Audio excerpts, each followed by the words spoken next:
Bueno, espero que esta sea la última clase de método matemático de la física 2 del 2024. Pero bueno, eh, ¿cuál es la idea? Vamos a tratar de tener alguna idea un poco más precisa sobre lo que habitualmente se entiende por función. En realidad, por ahí es mejor pensar en funciones de Green. Eh, la función de Green en realidad es un método para resolver problemas no homogéneos de ecuaciones diferenciales, obviamente, lo cual en realidad quiere decir que para cualquier problema que uno tenga eh, ganas de resolver, del estilo que uno puede escribir un operador diferencial de algún tipo y tenga alguna función U que sea función de algún conjunto de coordenadas, y esto sea igual a, insisto, a alguna inhomogeneidad. En principio se suele asociar una función de Green a cualquier operador, a cualquier cosa que se pueda escribir de esta forma.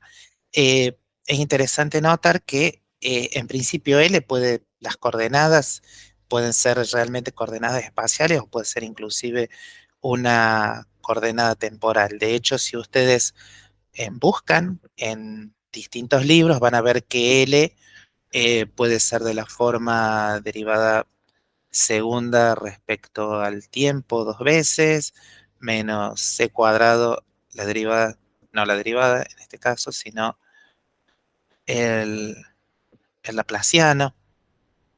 Este es digamos, son ejemplos. También L puede ser, sin ningún problema, la ecuación de difusión. Eh, en otros casos más sencillos, L puede ser directamente menos el laplaciano. En este caso, en general, es el ejemplo preferido de la electrostática,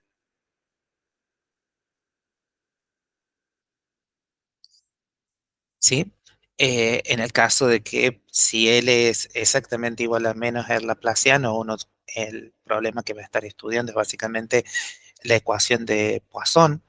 Fíjense que acá están básicamente los tres tipos de ecuaciones que hemos estado estudiando, los tres tipos básicos, digamos, la que corresponde, la que no hay evolución temporal y las dos evoluciones temporales particulares que uno ha estado trabajando.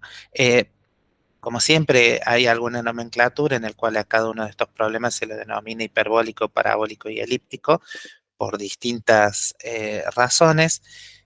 Nosotros no hemos hecho énfasis particular en eso, pero básicamente tiene que ver con cómo son, cuáles son los datos que hay que dar para que cada uno de estos operadores tenga una solución eh, única y bien definida. Eh, pero no se agota acá el, el, eh, los ejemplos en los cuales uno puede tener eh, funciones de Green. En realidad, funciones de Green, insisto, se pueden definir para una serie de problemas. Por ejemplo, no hay, no hay dificultad si L, en vez de estar en varias dimensiones, está solamente en uno. Uno puede hablar de una función de Green que sea menos la de un operador que tenga una única coordenada. O sea, realmente podemos decir acá que no hace falta eh, que estar o trabajar en, en R3. Hay muchas posibilidades para esto. ¿Cuál es la principal característica de eh, de la función de Green. Y básicamente lo que se dice es que L, cuando se aplica a la función de Green, que se la denota con la letra G, eh, para empezar, G pasa a tener dos parámetros, ¿sí? Uno de los cuales, perdón, dos parámetros. Uno pasa a tener dos conjuntos de variables. X es el mismo conjunto de parámetros sobre el que uno tiene definido el operador L, ¿sí? Es decir, así como aquí tenemos que L aplicado a la función es función de todas las coordenadas X, espaciales o temporales o lo que sean. Bueno, la función de Green tiene dos conjuntos de variables del mismo tipo de variables. O sea, se supone que ese tiene, tiene el mismo tipo de variables que las que tiene X, ¿sí? Con lo cual, en general, y esto se puede tomar exactamente como la definición, esto es igual a delta de X menos S. Donde la idea es que esto es la delta de Dirac. Entonces, la función de Green no hay que entenderla en principio como una función, eh, dado que lo que tenemos es que el operador eh, diferencial aplicado a la función de Green nos devuelve esta delta, ¿sí? En algunos casos es conveniente tratar de pensarlo en realidad como algo que tiene que ver con una distribución y que las soluciones que vamos a encontrar son soluciones en sentido distribucional, o sea que probablemente lo que uno tenga que hacer es, bueno, calcular integrales y ese tipo de cuestiones. Eh, ¿Cuál es cuál es la motivación para hacer todo esto? ¿O por qué se introduce esta definición? Bueno, eso es bastante, se puede ver de forma bastante directa, ¿sí? Lo que uno tiene que pensar es qué sucede cuando uno tiene la integral del operador diferencial aplicado a la función g de xs. Puedo poner barrita o vector simplemente para denotar que es un conjunto de variables. Si esto lo tenemos aplicado a la función f de s e integrado respecto de s, esto es lo mismo que la integral de delta de x menos s, f de s, integrado respecto de s, que es exactamente igual a f de x. ¿Ok? Entonces, eh, donde f obviamente es la inhomogeneidad, ¿no?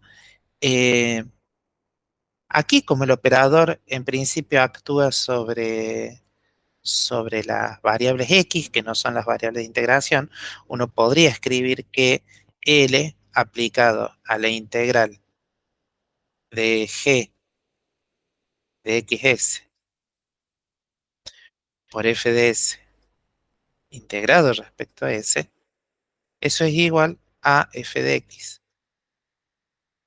Ahora, de acuerdo a la primera ecuación que uno escribió, que el problema completo que tenía es que L aplicado a U es igual a f de x, aquí lo que estamos obteniendo es que L aplicado a toda esta cosa, todo este paréntesis, es igual a f de x. Entonces, si uno lo que está buscando y puso condiciones de contorno de tal forma de que el problema tiene solución única, la única conclusión que uno puede sacar es que esto que está acá es exactamente u de x. Entonces, uno puede afirmar que u de x es igual a la integral de g de xs por f de s de s. Entonces, uno acá tiene ya la verdadera motivación para hacer todo esto. Si efectivamente, al parecer, si G, le erro un poco al tamaño del rectángulo, si, si G, el G, la función de Green, eh,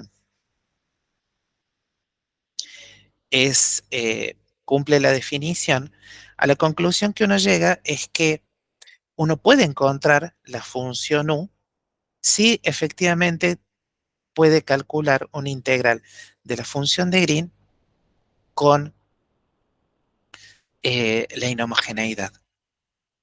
Lo cual es bastante bueno, porque básicamente lo que me dice es que puedo, en principio, tengo una expresión posiblemente cerrada para la solución del problema en derivadas parciales, que es u de x, ¿sí? Obviamente, el problema de todo esto es que uno tiene que generar distintos métodos para calcular la función de Green. Y además, dada la abundancia, por así decirlo, de posibles operadores diferenciales, lo que uno se da cuenta es que, eh, bueno, probablemente haya muchas funciones de Green. Después la otra cosa que también hemos dicho es que, eh, en principio, uno puede afirmar que lo que está acá entre paréntesis es U si la solución es única, lo cual me dice que evidentemente hay que afirmar cosas sobre cómo son las condiciones de contorno, condiciones iniciales de la función G, porque uno, así como uno tiene una solución única cuando uno tiene una solución única para U, cuando F está dada y uno tiene todas las condiciones de contorno especificadas, uno imagina que lo mismo va a tener que hacer para la función G. ¿Ok? Entonces, esto es una motivación, no es eh, no es algo que me diga efectivamente ni cómo calcularla ni cuáles son las condiciones eh, de, de, de esta función. Bien, eh,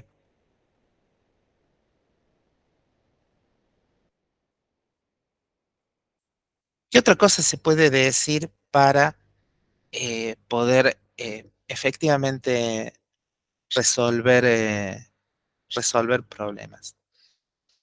Eh,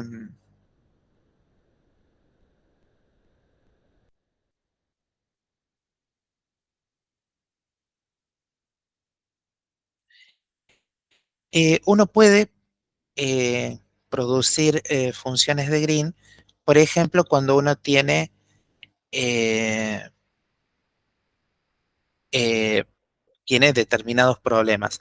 Un problema que es bastante simple, para el cual se puede fabricar rápidamente una función de Green, es cuando L es un operador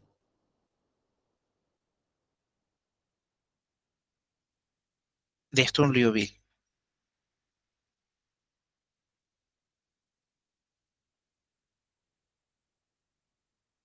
Si uno tiene un operador de Sturm-Liouville y que ya sabemos de cuál es la forma genérica de un operador de Sturm-Liouville, le vamos a poner el sombrerito para ser consistentes con la notación. Esto básicamente se puede escribir como la derivada respecto de x de un- una función p derivada respecto de x más q de x. Fijarse aquí que en principio esta es una definición levemente distinta de la que hemos estado trabajando durante la materia, ¿sí? Básicamente acá lo que tenemos un cambio de signo y no tenemos la función peso, o sea que el operador de Sturm-Liouville que estamos considerando acá es un poquito más sencillo del que habitualmente hemos estado trabajando. ¿sí? Vamos a suponer que tenemos condiciones de contorno, digamos, el problema que uno quiere resolver, el problema inhomogéneo que uno quiere resolver, es básicamente un L aplicado a U igual a F, ¿sí? Y vamos a suponer que tenemos condiciones de contorno, eh, las tradicionales funciones de contorno de Robin, o sea, vamos a suponer que alfa 1, U' en 0, más beta 1, U en 0. eh, Esto es básicamente, tiene, son condiciones homogéneas, alfa 2, U' evaluado en L, más beta 2 o en L, todo esto es igual a 0, ¿sí? O sea, tenemos un problema inhomogéneo con condiciones de contorno homogéneas. En este caso, básicamente, o sea, eh, fíjense que para este caso lo que uno está diciendo es que el problema de autofunciones es un problema es un problema de Sturm-Liouville regular. ¿Por qué? Porque vamos a tener condiciones de contorno homogéneas, ¿no? Y el intervalo, o sea, X, queda claro que pertenece a un intervalo finito 0L, ¿sí? Entonces, uno puede formular casi que un teorema, que obviamente uno no vamos a demostrar, sino que la idea es que uno lo usa eh, para trabajar. Entonces, lo que uno puede decir es que la solución a eh, L, L de U aplica igual a F, y además las condiciones de contorno homogéneas de arriba, homogéneas. Alguna gente le gusta a estas condiciones de contorno, se pueden denotar de distintas formas, pero eh, si tenemos esas condiciones de contorno homogéneas, lo que uno puede ver es que la solución a este problema está dada por U de X igual a la integral entre 0 y L de f de s g de xs integrado respecto a la variable s, que en este caso es una variable unidimensional, donde, y esta es la parte importante, donde uno a G le pide una serie de condiciones. Básicamente lo que pide es que G de XS es continua, sea continua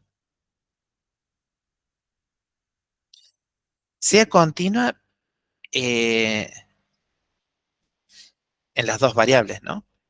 Que sea continua en X y en S. Además, vamos a pedir que si X es distinto de S, básicamente lo que uno puede pensar es que el operador diferencial aplicado a G de XS es igual a 0. Eh,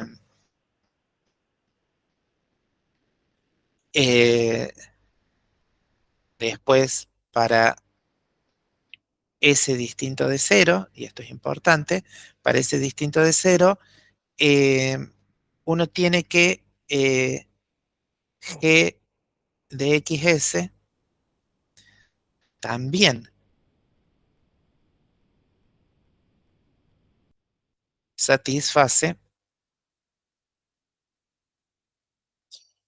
condiciones de contorno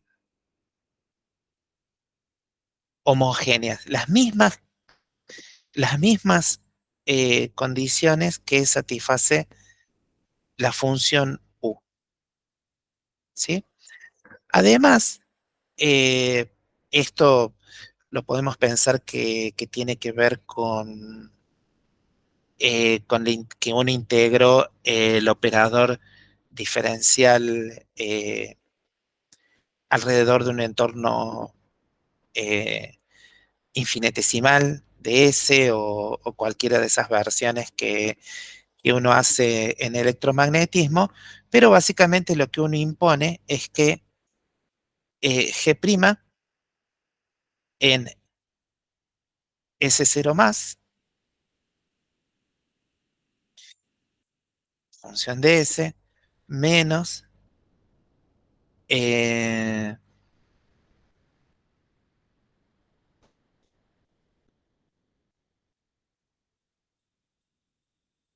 segundo, para ver que la notación sea absolutamente compatible.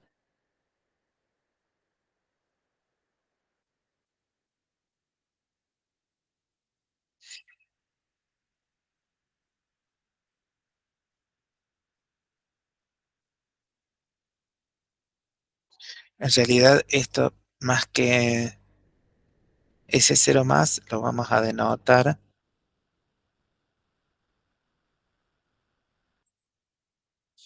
como que esto es G' en S',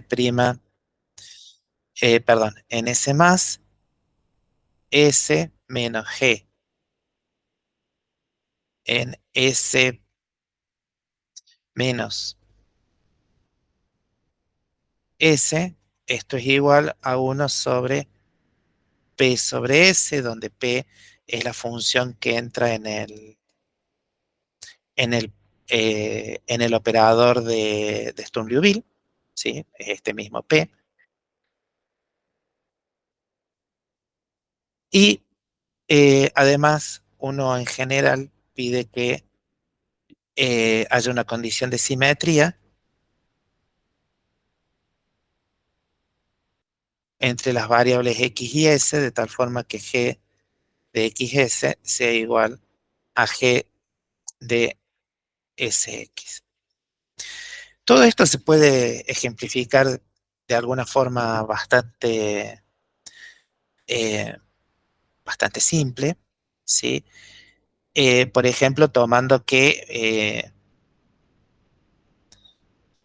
vamos a agarrar así, vamos a agarrar un ejemplo bien simple, pero que me permita construir cosas. Uno podría agarrar y decir, bueno, ¿qué pasa si el operador que uno tiene es la derivada segunda respecto de x dos veces, ¿sí? Y, eh,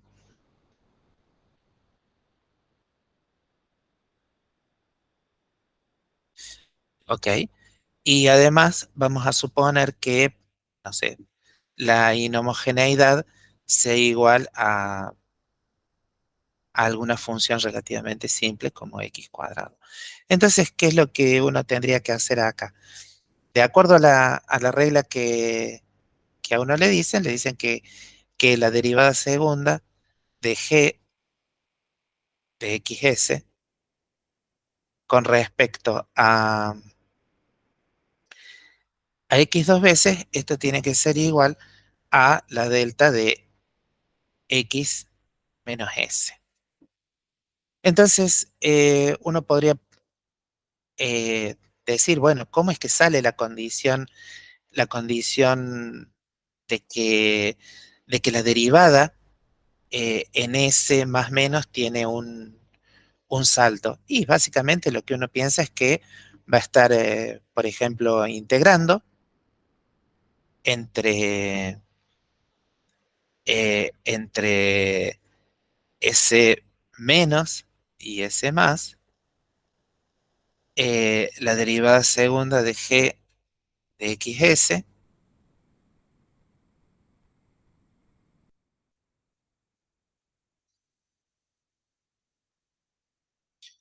con respecto a X dos veces, integrado respecto de X, y eso va a ser igual a la integral entre S menos y S más de la delta de X menos S integrado respecto de X, ¿sí? ¿Y por qué integro justamente entre S más y S menos? Y obviamente S más y S menos no es otra cosa que esto es el límite para epsilon que va a cero de S más menos epsilon, ¿no? O sea, es un intervalo que tiene una longitud 2 epsilon. El intervalo entre S menos y S más es un intervalo que tiene longitud 2 epsilon y uno está tomando el límite. Lo divertido de esto es que este integral, eh, perdón, vamos a, voy a escribir de vuelta toda la expresión.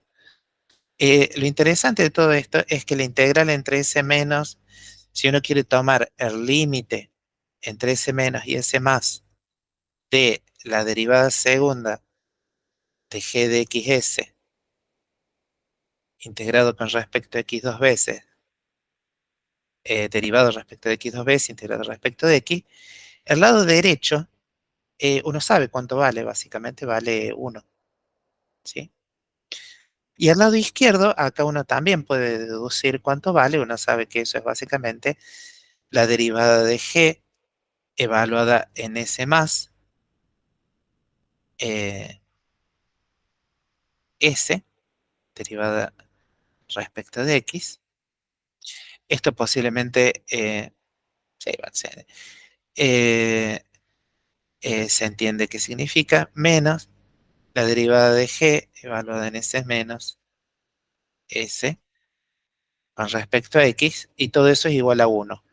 Está bien, en este caso es igual a 1, ¿por qué? Porque la función peso que hemos elegido, debido a este ejemplo particular, uno sabe que P de X es igual a 1. Y si no hubiera sido 1 y hubiera estado aquí cuando lo integrábamos, uno ve bastante simplemente que va a salir 1 sobre P por ese factor común, ¿sí? Entonces, eso no hay demasiado problema de por qué sale la condición de salto. Por supuesto, uno tiene que tratar de, después de resolver, de seguir resolviendo, porque hasta acá lo único que hemos dicho es cuánto vale la, la, la cuánto vale el salto de la función de Green y no hemos dicho cuánto vale la función de Green. Pero uno puede aplicar ahora las otras cosas que sabe, que me dice el teorema. El teorema lo que me dice es que puedo buscar, eh, vamos a mirarlo más acá. Básicamente lo que me dicen es que cuando X es distinto de S, básicamente el operador diferencial aplicado a la función G me devuelve 0. O sea que G, cuando X es distinto de S, decirlo así, cuando X es distinto de S, uno tiene una, una ecuación homogénea. Fíjense que cuando uno dice, bueno, ¿cómo tengo que pensar esto? Básicamente lo que tengo que pensar es que en el intervalo, tenemos el intervalo 0L y en algún punto intermedio está el valor de S, ¿no? Entonces, uno tiene que L aplicado a G de X S. Cuando X es distinto a S, esto es igual a 0. Básicamente lo que tengo es que la derivada segunda de G respecto de X dos veces, esto como función de X de S, esto es igual a 0. En una dimensión esto es trivial el resultado. Básicamente lo que uno sabe es que de, G de XS uno lo puede encontrar como y básicamente es una función lineal en el de X, ¿sí? Entonces tenemos algún coeficiente que puede depender de ese, no hay ningún problema con eso, por X más algún otro coeficiente que dependa de ese. Fíjense que esto me sirve tanto para esto sirve para x menor que s y x mayor que s, nada más que para x mayor que s, justamente, esto es x menor que s, para x mayor que s, lo que tenemos es que g de xs vamos a proponer una forma similar, pero con coeficientes distintos. Básicamente vamos a decir que es una c de s por x más d de s. ¿Ok? Entonces,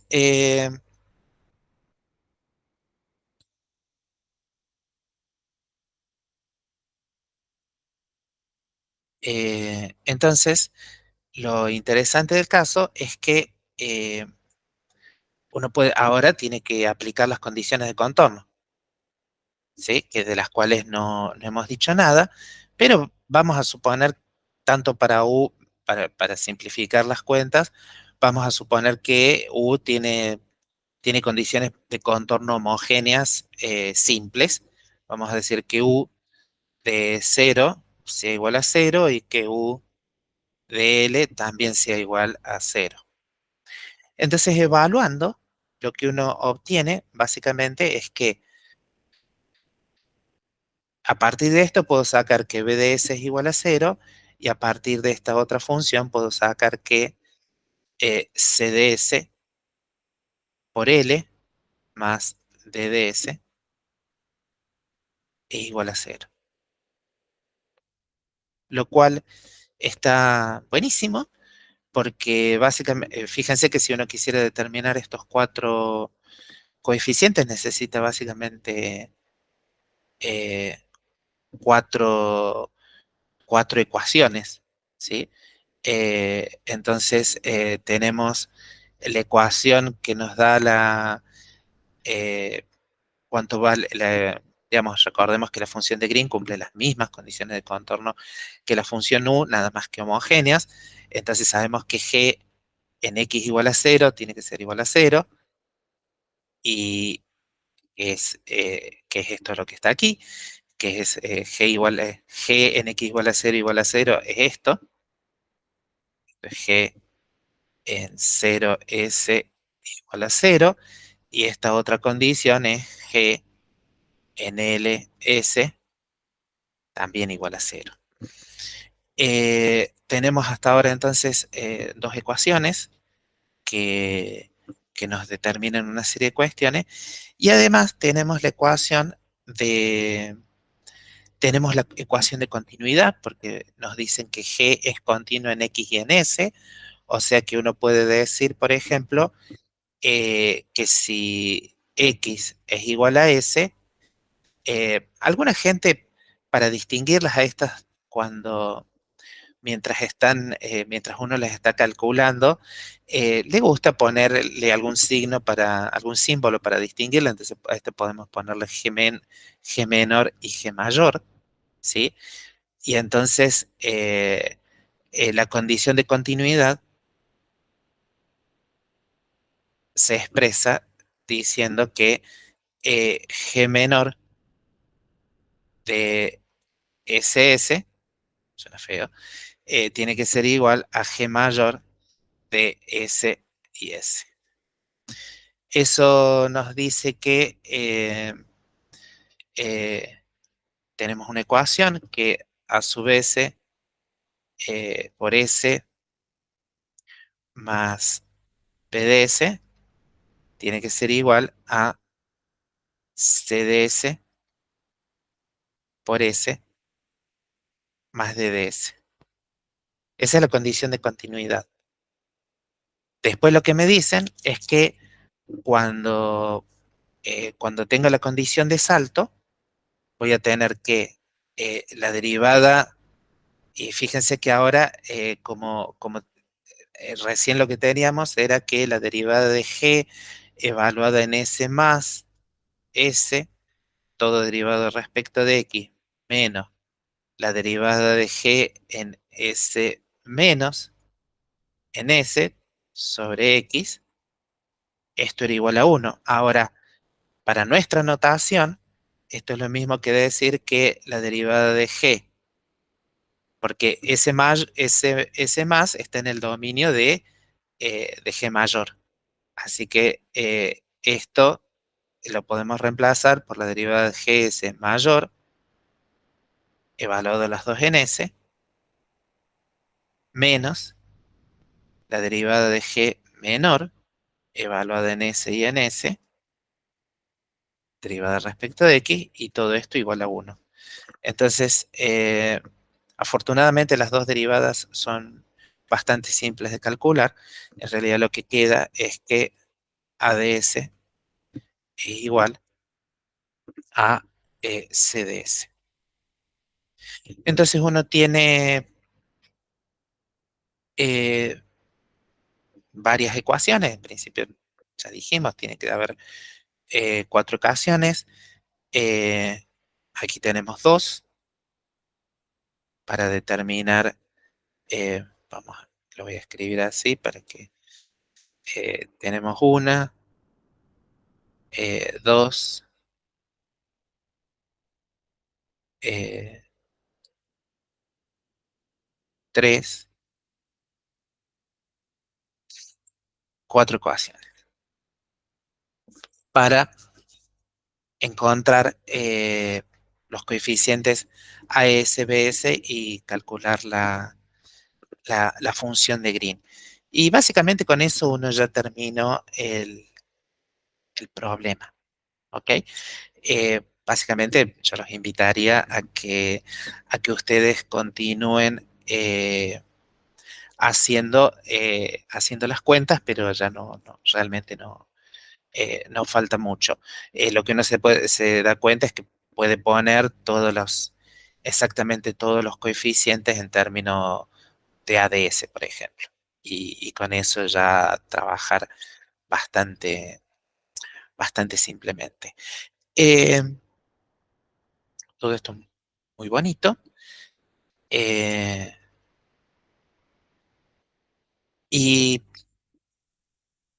para los que, por supuesto, cursan electro, todo esto les debe sonar muy, muy familiar. ¿Por qué? Porque es básicamente la técnica con la cual uno termina calculando en general la función de Green. O sea, a partir de que uno tiene eh, el operador diferencial, uno puede explotar distintos recursos para eh, lograr obtener una expresión de la función de Green.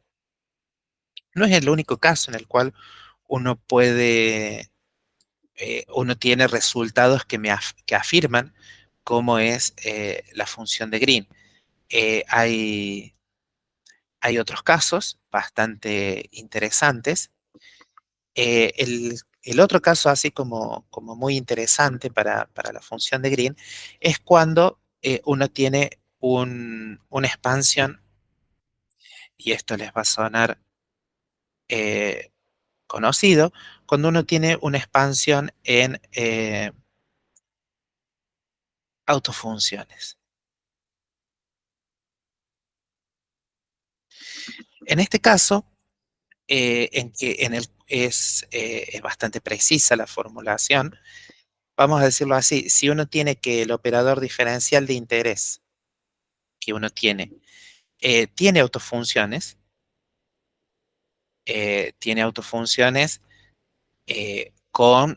obviamente, con condiciones de contorno homogéneas.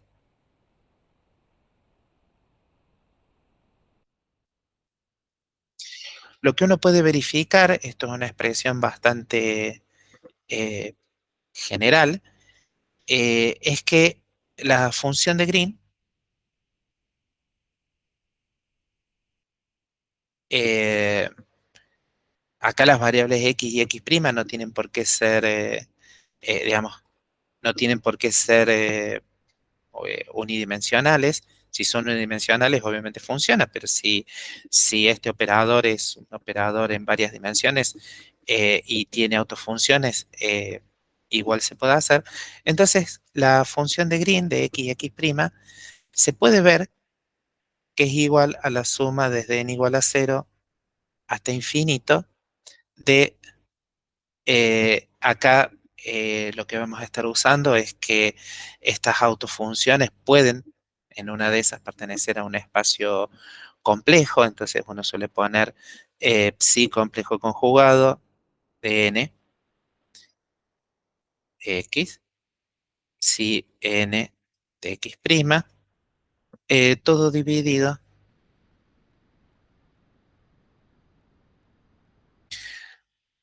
lambda sub n. Esta expresión en realidad no es tan rara, para nada. Eh, ¿Por qué? Y porque, vamos a decirlo así, si uno tiene autofunciones, ¿cómo puede llegar uno a esta igualdad? Es bastante sencillo. Eh, eh, Fíjense que, por ejemplo, vamos a decirlo así, uno tiene que g de x y x' uno sabe que es el operador igual a delta de x menos x', ¿ok? Pero uno podría, si uno tiene autofunciones en el espacio, uno perfectamente puede proponer, ¿sí? Proponemos que g de x, x', como función de x, esto sea una suma sobre n de cosas que podemos llamar eh, g sub n de x' por las autofunciones. Y este es un desarrollo en autofunciones en el mismo sentido que hemos venido proponiendo eh, durante, durante el último mes, básicamente. Entonces, uno dice, bueno, ¿qué es lo que puedo hacer con esto? Bueno, apliquémosle el operador L a la función g de x, x'. Obviamente, en el mismo sentido que cuando proponemos una expansión de autofunciones, el operador termina actuando sobre la parte de la expansión que realmente depende de x. O sea que todo esto no es nada más que la suma sobre n de estas gn de x', L aplicado a psi n de x. Esto todo por la linealidad y porque hemos separado la dependencia entre x y x', y esto rápidamente es lo mismo que la suma sobre n de g sub n de x', los autovalores lambda n por las autofunciones psi n de x. Ahora, por otro lado, sabemos que esto es igual a la delta de x menos x'. Entonces, aquí es donde uno podría agarrar y decir, bueno, pero si yo quiero saber cómo son estas componentes, lo único que tengo que hacer es multiplicar por un elemento de la base y utilizar el producto interno. Entonces, vamos a suponer, sí, que el producto interno entre, por ejemplo, psi n de x y psi n' de x, vamos a suponer que esto está normalizado, lo cual no es demasiado problema.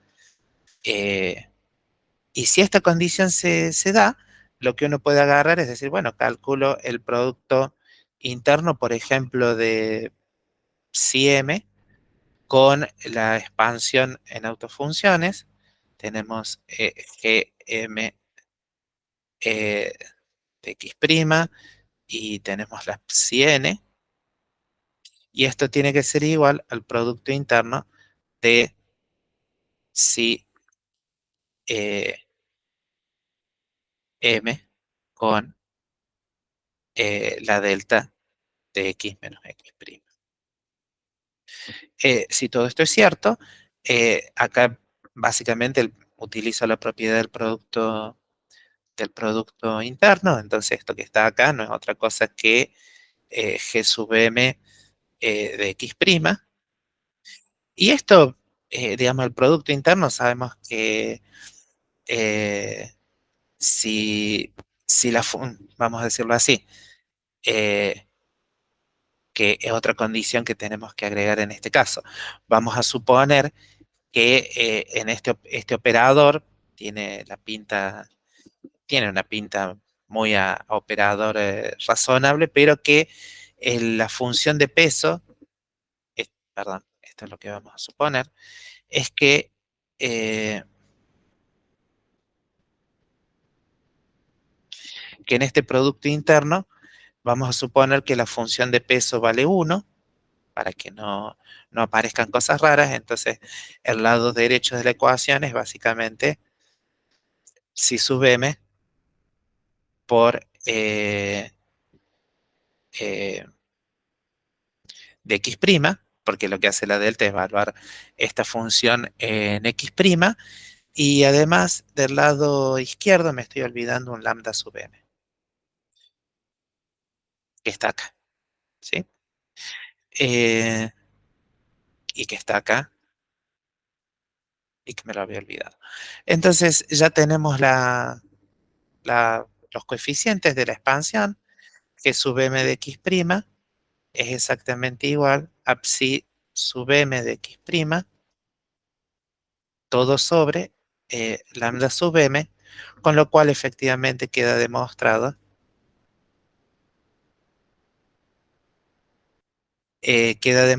que efectivamente en determinados casos, en los cuales hay que ser muy cuidadosos, hay que verificar que todas las condiciones se cumplen. Esto es lo mismo que la suma sobre n de psi. Y obviamente como esto está a la izquierda y puede ser un eh, producto interno complejo, eso queda psi de m de x' por psi. No, entonces ahora tengo que usar el mismo índice, psi sub n de x', psi sub n de x, todo dividido por eh, lambda sub n. Obviamente también uno acá tiene que tener la condición de que lambda sub n tiene que ser distinto de cero para todo n, porque si no voy a tener algún tipo de problema, pero más allá de eso no hay demasiado problema para aplicar esta fórmula. Por supuesto, de vuelta, esta fórmula se puede aplicar si se cumplen todas las condiciones que hemos propuesto acá. O sea, tenemos un operador diferencial, que ese operador diferencial eh, tiene que tener autofunciones, por lo tanto tiene un producto eh, interno bien definido, con una función de peso bien definida, que en este caso queremos que sea igual a 1. Y eh, bueno, eh, pero digamos, para muchos casos, realmente para muchos casos, da una solución bastante eh,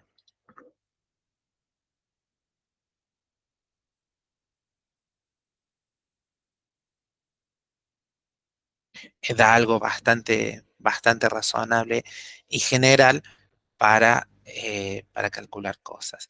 La otra, digamos, con esto vamos viendo que en realidad analizar el problema de cómo encontrar la función de Green es muy parecido a analizar problemas, los mismos problemas que hemos estado resolviendo hasta ahora. O sea, si sabemos resolver el, el problema homogéneo, eh, ya tenemos el problema digamos, del operador diferencial igual a cero. Si sabemos encontrar esas soluciones, ya tenemos un atisbo de cómo fabricar la función de Green. Y si además tenemos un operador diferencial que tiene autofunciones, también sabemos cómo fabricar la función de Green. Eh, Hay otros casos en los cuales también se pueden obtener cosas bastante interesantes. Un caso muy común en el cual la función de Green es muy utilizada es en el caso de la electrostática, ¿sí? Que vale la pena,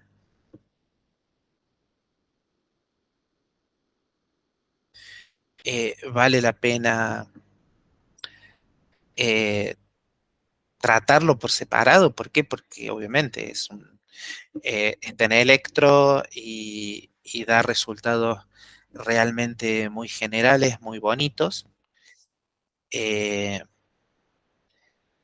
que, eh, que además lo interesante es que la función, digamos, en algunos casos la función de Green nos permite realmente analizar un poquito más cómo es la física del problema que uno tiene en cuestión, ¿no? Entonces, en el caso de electrostática, lo que uno sabe es que el operador diferencial que siempre anda dando vuelta es el laplaciano, ¿sí? Hay que recordar que el operador que anda dando vueltas tiene que ver básicamente con el laplaciano.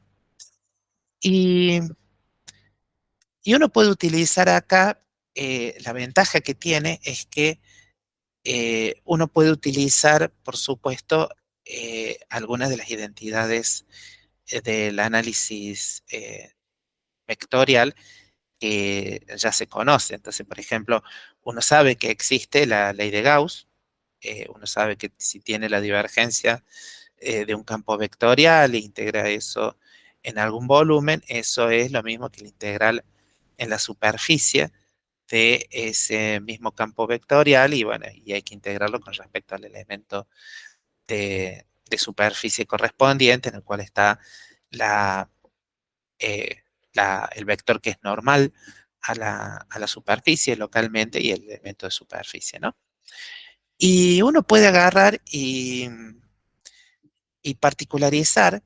Esta es una forma tan buena como cualquier otra de- de utilizar el teorema de Gauss, eh, pero digamos, hay distintas formas de deducir la igualdad que vamos a hacer. Por ejemplo, uno puede proponer que el campo A esté dado justamente por una cantidad que sea una función escalar, el gradiente de otra función escalar, menos la combinación, eh,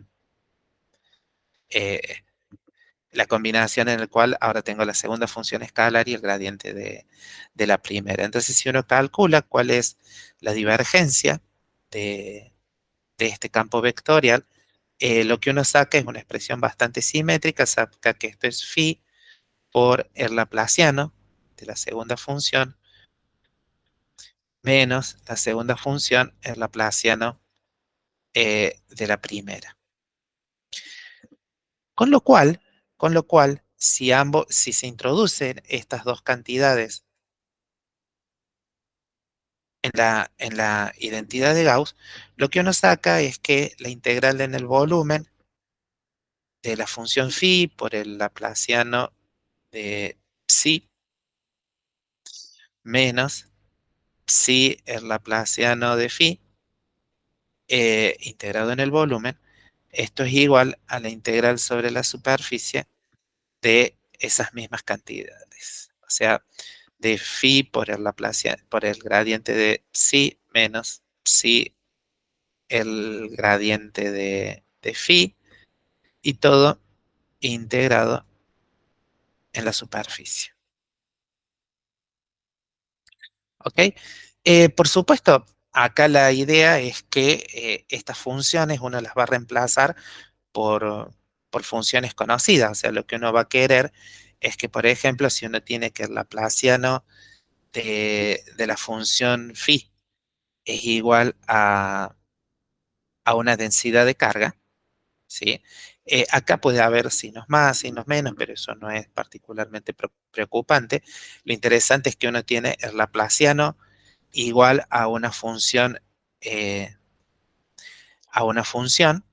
es la inhomogeneidad, y además lo que uno va a tener es que el laplaciano de la función de Green, lo que uno quiere es que esto sea igual a delta de x menos x'.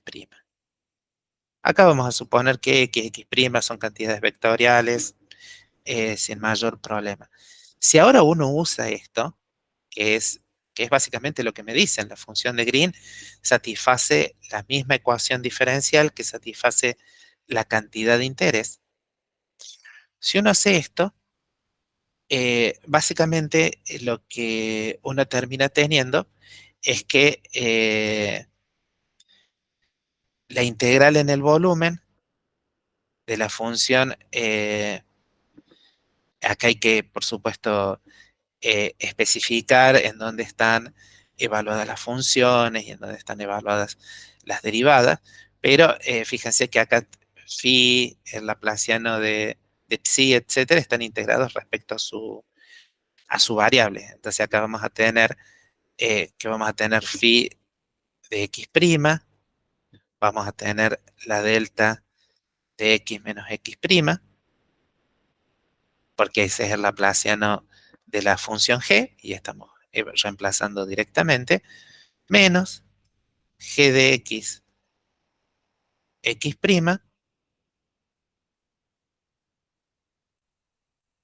el laplaciano de phi, pero ya dijimos que el laplaciano de phi no es otra cosa que rho de x', todo integrado respecto de x'. Ese es el lado izquierdo de la ecuación. Del lado derecho de la ecuación, lo que tenemos es la integral en la superficie de phi de x', el gradiente, la derivada, ahí cuando uno pone gradiente prima es porque es la derivada respecto a la variable x', de x, g de x, x', menos g de x, x', el laplaciano prima, perdón, el gradiente prima de phi de x'. Todo integrado respecto a la superficie. Perdón, no lo estoy denotando así, lo estoy denotando como la derivada, perdón, el diferencial de sigma, de la superficie. Y bueno, y acá ya no queda mucho más que hacer porque esta integral se puede hacer explícitamente. Esa integral no da otra cosa que la función phi evaluada en x, y eso es igual a la integral en el volumen de g de x, x', rho de x', derivada respecto de x', más la integral en la superficie de phi de x', gradiente prima de g de x, x', menos g de x, x', gradiente prima de phi de x', integrado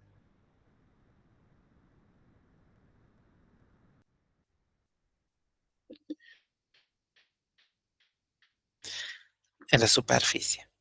Y esta es la fórmula que uno usa en el electromagnetismo, eh, y es esta fórmula la que en general uno utiliza para encontrar función de Green y resolver problemas inhomogéneos eh, eh, en la electrostática.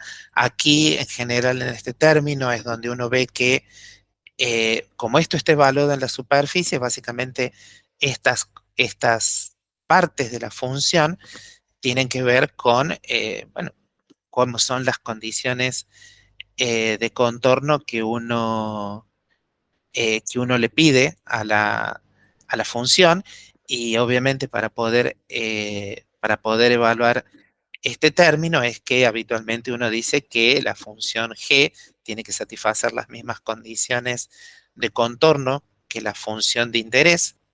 Fíjense que acá, si bien aparece phi de x', esta phi está evaluada en el contorno. Realmente esto es la condición de contorno. Acá esto satisface las condiciones de contorno. Y las g también satisfacen las condiciones de contorno. Y si eso efectivamente es así, entonces, por ejemplo, si uno pide condiciones de contorno de Dirichlet, uno sabe que la función en el contorno va a ser nula. Este término, el primer término de esta integral de superficie se va a anular y va a quedar algún término que voy a saber digamos, el otro término también se va a ir, porque si la g es nula, igual que la phi en el contorno, entonces ambos términos de la ecuación se van y uno no tiene que estar teniendo en cuenta el término de superficie. ¿Por qué? Porque uno eligió adecuadamente las condiciones de contorno para la función de Green. Y bueno, y esto es, eh, así se aplica la función de Green en la electrostática. Y las técnicas para encontrarlas son exactamente las mismas que las de la electrostática, que son similares a, eh, digamos, aquí cuando imponemos la, la condición de salto, también conocida, de que la derivada de la función de Green tiene que ser discontinua cuando uno evalúa en el punto donde tiene la delta de Dirac. ¿Ok? Entonces, eh,